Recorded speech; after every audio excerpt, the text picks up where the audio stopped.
How have the exam boards responded with respect to themes, topics, vocabulary and grammar in the specifications? I'll also be including reference to culture in this section. Here are the sorts of variables then. It could be to do with the nature of the themes and the topics and vocabulary. You might feel that the themes are appealing to your students or not so appealing. Both of the accredited exam boards will say that they have gone to teachers and students, and these are the sorts of things that the students said that they wanted. So I'm sure that you're going to find one that will suit you. It could be that when you look at the themes, the focus is more on the learner and their experience, so that the emphasis is, can they say what applies to their lives? Or it could be more of a focus on the culture of the country, on others, so you'll have a look at that. It could be that when you look at the cultural linguistic elements selected, there's one which you particularly prefer. Particularly if you're in a school where you're preparing for A-level, but remember that even if your school has not got a sixth form, you've still got to think about that. Do you feel that the specification is a good preparation for A-level or not so good? Then there's the predictability of the theme and topics in the exam papers. So here subtopics are defined for each theme for AQA. They're defined but could appear in any theme for Edexcel and Educas. And then there's the predictability of the settings. So for example, Edexcel ensures is absolutely definite that you will get formal settings for the role play, and AQA will give informal for the role play. There's a list of the topics, the themes. What I've done here is to colour code the elements which I think are very similar, and that helped me then come up with what I thought was different. So overall, I think the good news is that, well, good news if you're looking for something which gives some sort of continuity with things that you've been familiar with, and if you found that students have enjoyed these topics, that you can see a lot of these are very similar to what we've already got. So things to do with identity and relationship with others, you've got the emphasis on my personal world. I talked about some of the differences being the variables being to do with whether or not it was focused on the learner or on others, and you'll see that Edexcel in particular uses this word my personal world, my neighbourhood. I think all of them have got my future. So identity and relationship with others, my personal world, families, friends, relationships, identity, personal attributes, cultural background, family, friends, relationships, role models. You can see they're all very similar. So you might want to pause and have a look at those, or look at them in your in the specifications you're looking at. The things that I've picked out as apparently being different, you've got AQA with celebrity culture as being one of the topics within popular culture. The reality is, when I looked at the SAMs, though, the sample assessment materials, Edexcel definitely has got articles which are about celebrities. So I think there it's probably a particular way of being able to cover those topics of identity and relationship without necessarily having to make it to do with your family, your friends, your relationships. Although they do obviously talk about their family too. But I think that may well be the reason for that difference. Edexcel have got shopping. That really goes particularly with the fact you'll find that with the role play, there are set scenarios for the role plays, and one of them is shopping, so they definitely need to do that. Having said that, you look at the other boards, of course they have things to do with shopping. Educas makes a point about talking about global matters, historical stories. Again, when you look at the SAMs for the others, they cover global matters as well. So in the end, my feeling is that they're quite similar. You look at the SAMs and see what you think. I think don't necessarily be affected just by the way this is set out. But yes, I'll talk a little bit more about the way that the Edexcel student-focused approach has an effect on the way that situations are couched. So they tend not to be always very obviously in the culture of the other country, but in the culture of the person who's learning the language. In the document then I've done an analysis of this approach. what I've just mentioned, I've highlighted as being a difference for AQA, that although one of the aims of this GCSE is shared with the aims of the previous version of broadening culture, broadening horizons, that sort of thing, it's something where I think Edexcel has taken the approach that can be quite overwhelming for students. It might be a bit off-putting for them. So a lot of their contexts are things which students could be experiencing even if they haven't been in the country or they're not there. Whereas AQA has gone more for being explicit about the fact that they are setting the listening and the reading in the context of the target language countries and communities. So you'll see that as being quite a big difference. The actual language, though, that is being tested is very similar. So there I've put, as far as the themes, AQ and Edexcel have a deliberate use of themes for the teaching and learning, as we've been used to. That will then give a familiarity in the exam situation. The draft of EduCAS is almost deliberately making it clear that you mustn't really be too driven by the themes. You should be able to operate in whatever you meet. So they've got a deliberate absence of reference to the themes in the assessment, even though they've got the themes. Actually, I think I want to explain that a bit more. I don't think I've explained that properly. That AQA and Edexcel, when they come to prepare for the exams, for the assessments, they are explicit about this particular element matches this theme or this topic. That's really the thing I needed to say. And then I've mentioned about AQA having listening and reading set in the context of the target language country. Let's look at the composition of the vocabulary content.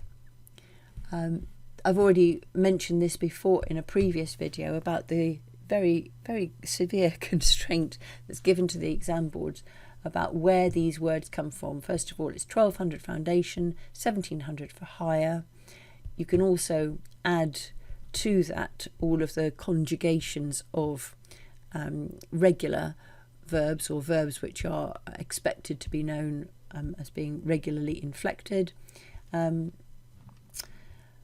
And we've got this idea that it has to, or not the idea, the important thing is that it's from 2000 of the most frequent words.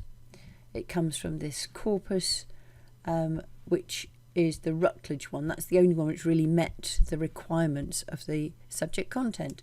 I've talked about this already, but I thought I'd give you a bit more detail, a bit more background. So this source is based on 23 million words. So you think that it should be really helpful.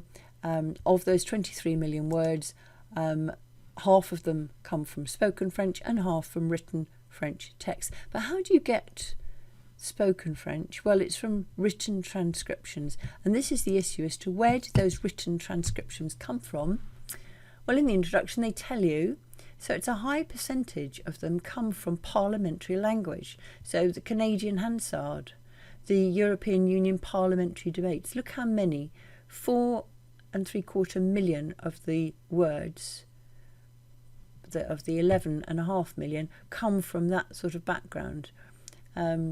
Whereas conversations, just 175 words. Telephone conversations, 855 words.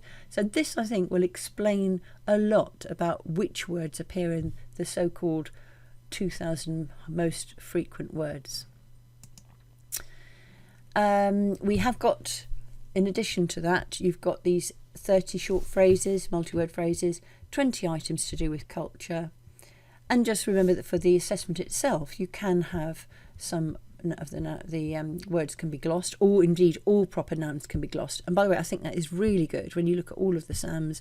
Anything that mentions a place like Marseille or the Ile de la Réunion, it'll be glossed. They'll be told what it is, and that's for all of the boards.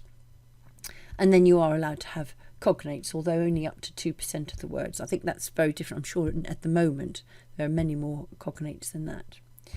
This, as I've said, has got this smiley face because that was something which was added after the consultation.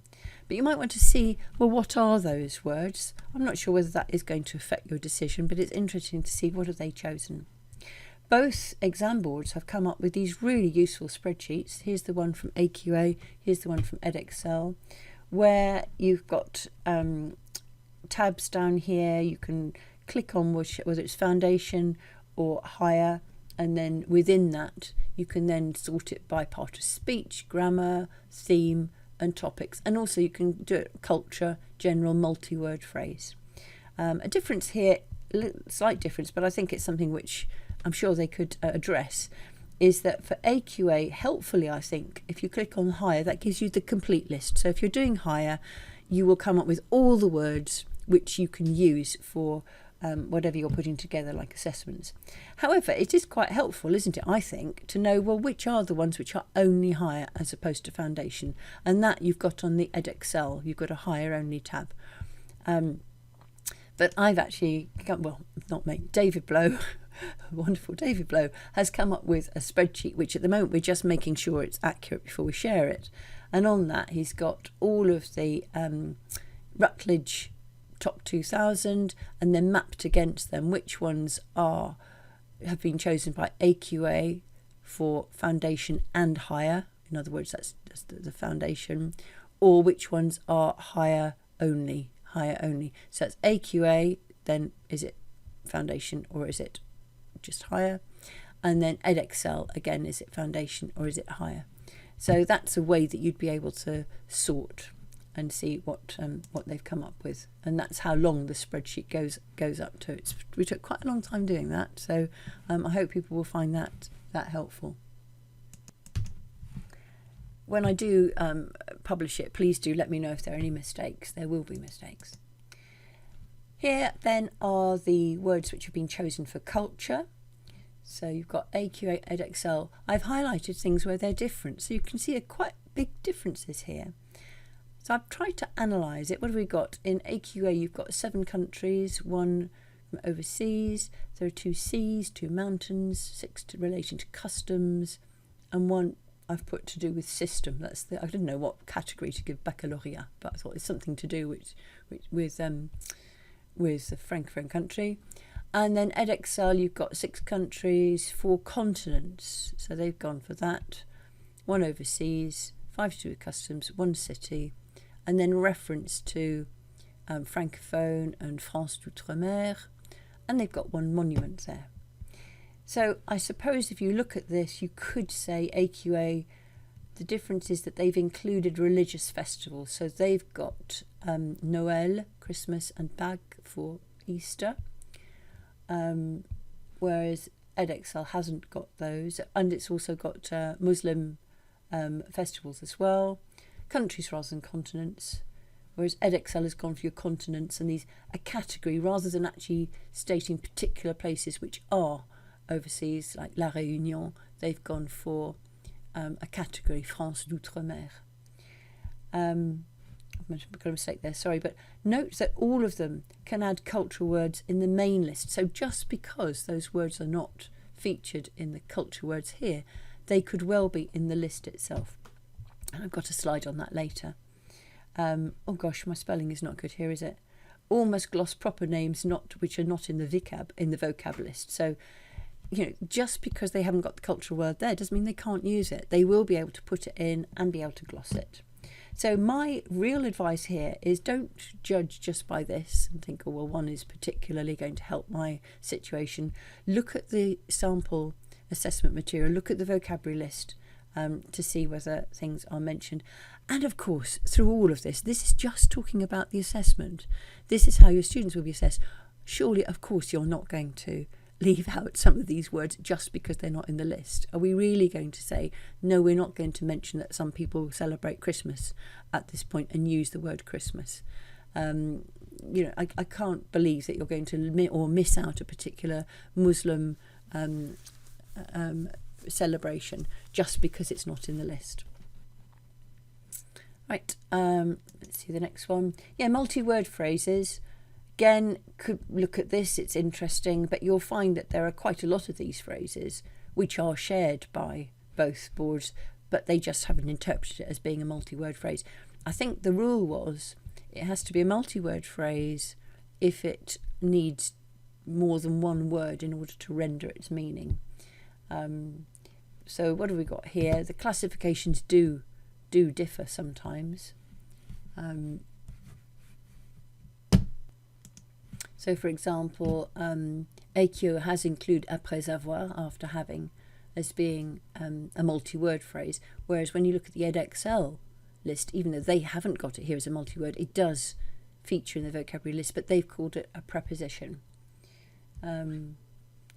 Gauche, for example, multi-word in AQA, à gauche, to the left, whereas edXL has included it as an adjective.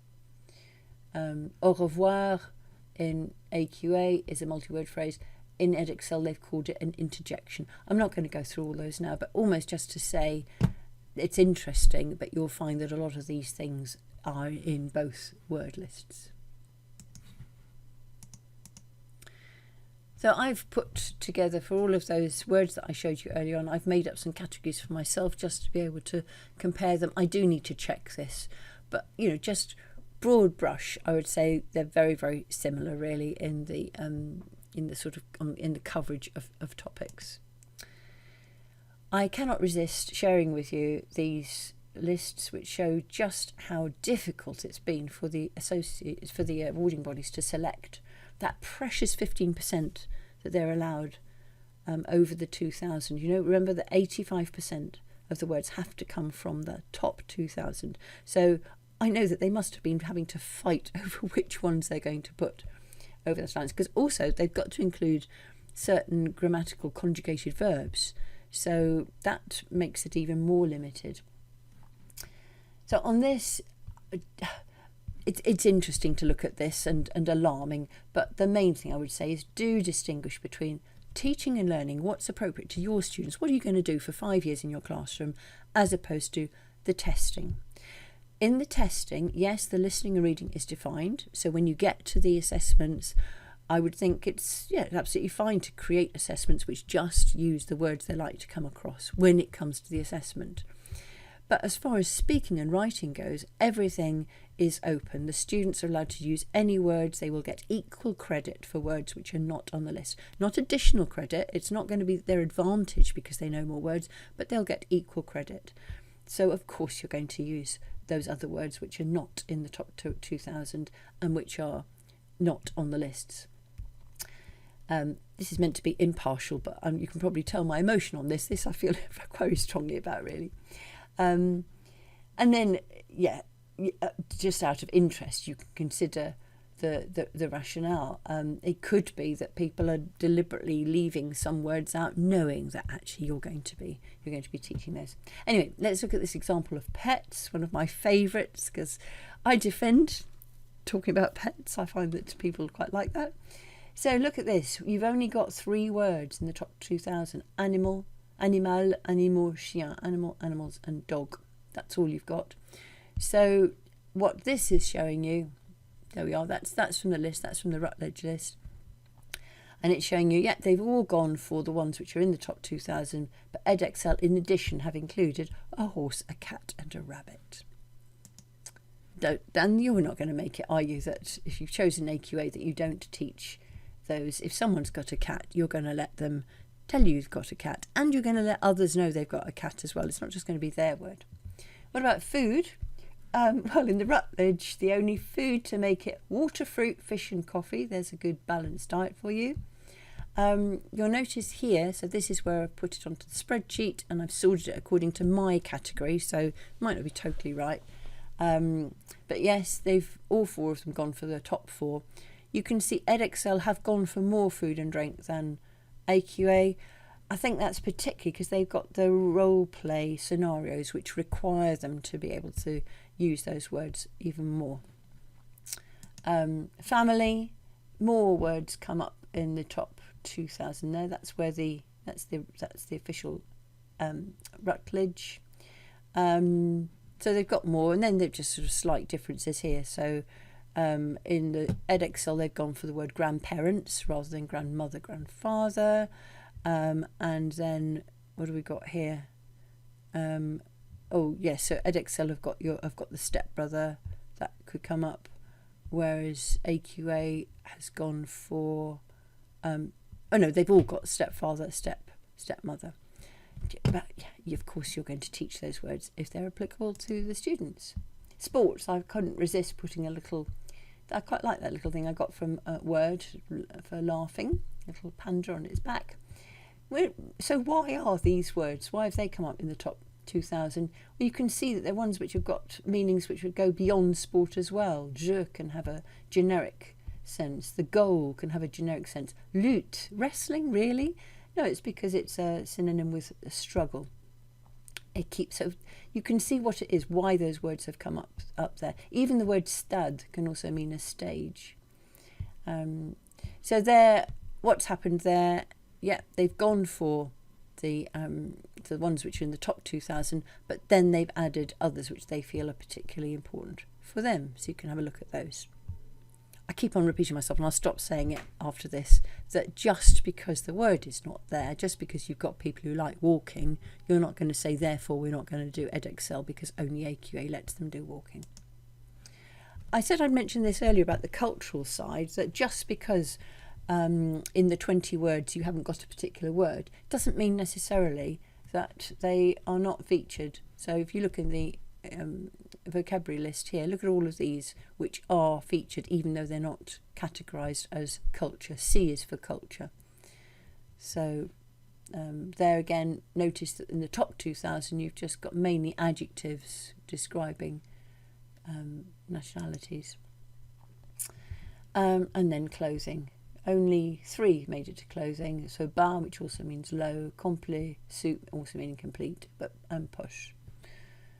But they've added quite a few extra. Again, because of the role play scenarios, I think that's where Edexcel definitely needed more clothing than AQA. Transport, weather, so those are the only things in the weather. So they've added a few more things. We've added some, AQA has added some rain and some fog. Oh, and Edexcel had the fog in as a multi-word phrase. Professions. I did this really, lots of professions here, which you're probably not surprised given the source. But unfortunately, the ones which the 16-year-olds are likely to need most, I would say, of apprenticeship, a course, waiter, care assistant, apprentice, those are way beyond the 2000. So they had to be added by, in this case, AQA, added those in particular. Some common nouns here, just to show, I keep on, it's really ridiculous, isn't it? That look, very common noun apparently. Apparently the word deputy is more common than the word bonjour, hello. Do you want to have a look at those? There are the nationalities. Those are in the top 2000, but these are not. So, you know, that's not surprising that some of those do not feature given the source. And here are apparently the most common adjective is honorable. So some of the ones that we would definitely use, like génial, is right down there at 3,872. Numbers, another anomaly here, that these are the only numbers which feature in the top 2000. So for any of those numbers outside the top 2000, the exam boards had to fight for those to keep them in. And you can see that AQA has chosen not to include some of those numbers. And just incidentally, for some reason, Edexcel classifies 2 as an adjective. Interjections, so we have got our interjections, so they have allowed us to use the word bonjour, which is great.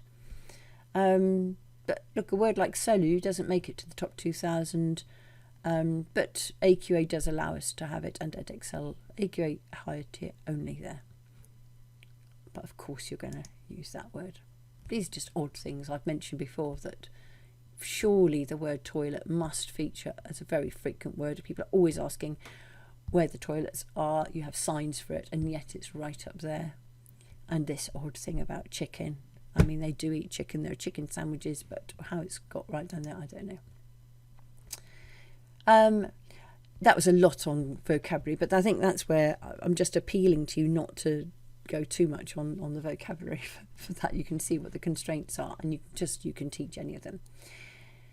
As far as the grammar is concerned, there are some, within the specifications, you've got good lists of grammar, but if you like, I've done another version where I've itemized each element, so that if you are looking at your current schemes of work, it could be that you use this or something similar to be able to cross-reference, is it covered or not. So for each element, I've given it, and this is in the order as it is in the specification, but I've also put on the right hand side here, what do we tend to normally call them? So you know, determiners, articles, they're often written down as articles, definite, indefinite and partitive. So that might help. So that's, I think it's about a 6-page document that might help you. Something I've also done is to look at the verbs. Within the verbs, actually I don't think I've gone over this particularly for these videos, but the specification now is much more specific about what constitutes a regular verb or an irregular verb. And I think this is going to help, that there's a finite number of verbs which students have to be able to master. So it's not just sort of generic, they need to know irregular verbs as well as regular verbs. So they come up with these clusters of verbs, and you're told these are seen as being regular verbs, and if there are other verbs which conjugate in the way that they do, then they would be expected to be able to do that. So I've put together here which these verbs are. So this is for both, for all boards, this is what you're expected to be able to do. So you've got your regular ER verbs, and here I've said for what sort of verb that is, what persons and what tenses you're expected to be able to do for this type of verb, if there's anything added to the higher, and if there's anything added for the people or the tense to the higher as well. So for example, for regular ER verbs, everybody has to be able to do this: foundation, the present, the second imperative, not in the reflexive, then the perfect, periphrastic future, that's the immediate future, singular of the imperfect, and singular of the reflexive.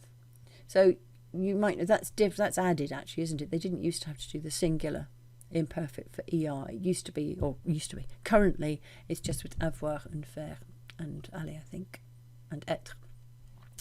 But for higher, in addition to those, you also have to be able to do the future. You have to be able to do the singular conditional. I was just checking on that because I saw sometimes it said singular, sometimes plural. I'm going to check on that. The imperfect, it's only in the singular for foundation, but you add the plural for the higher. And then the imperative, here it's only the second person, so telling someone to do something using tu or vous form.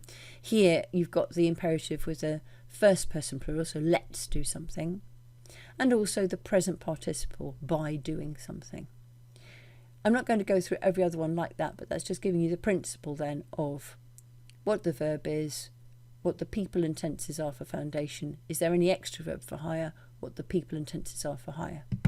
So there you've got these clusters where there are 7 verbs. Any verbs which conjugate in that regular pattern, you have to be able to do those things which are the same actually as up here.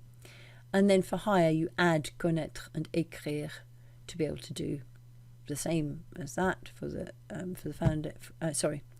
with connaître and écrire you should be able to obviously do those things as well at the higher, but also the present participle, first person plural imperative.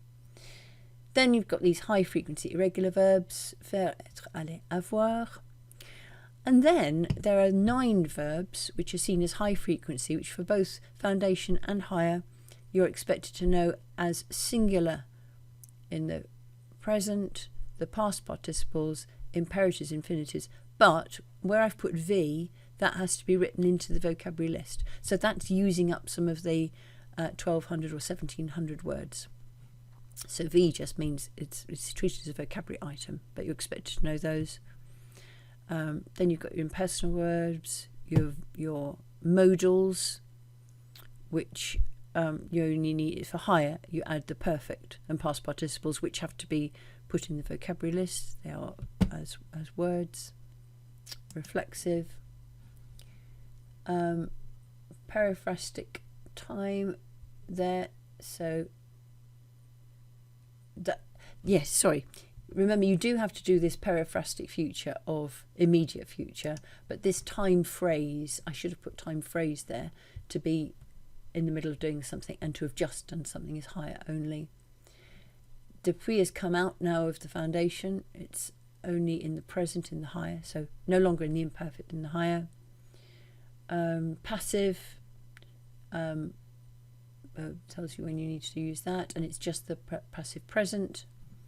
Infinitive is a noun I think we've always done, but probably that hasn't been particularly mentioned, but that's useful to have, isn't it? So aller, going, parler, speaking.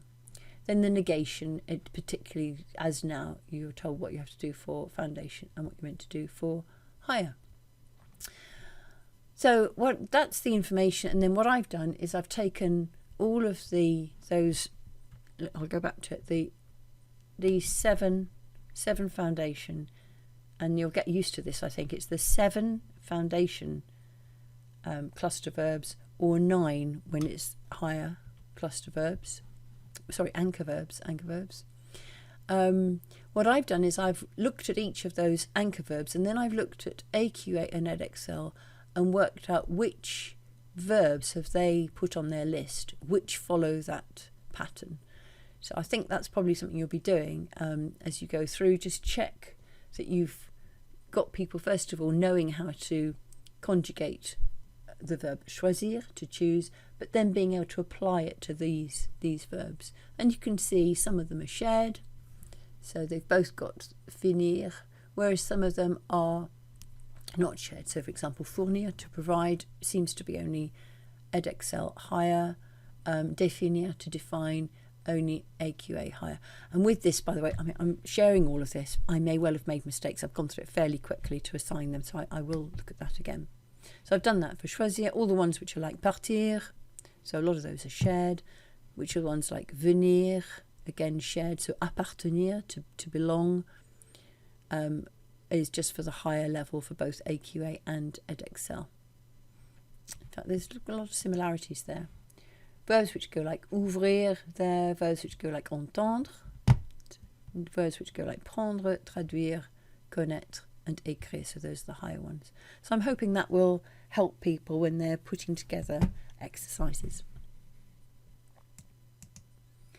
But with all this, can I appeal, don't start this with year 7, don't start making it that everybody's having to do all conjugating of these because they're going to have to do it in 5 years' time. I really wouldn't do that myself.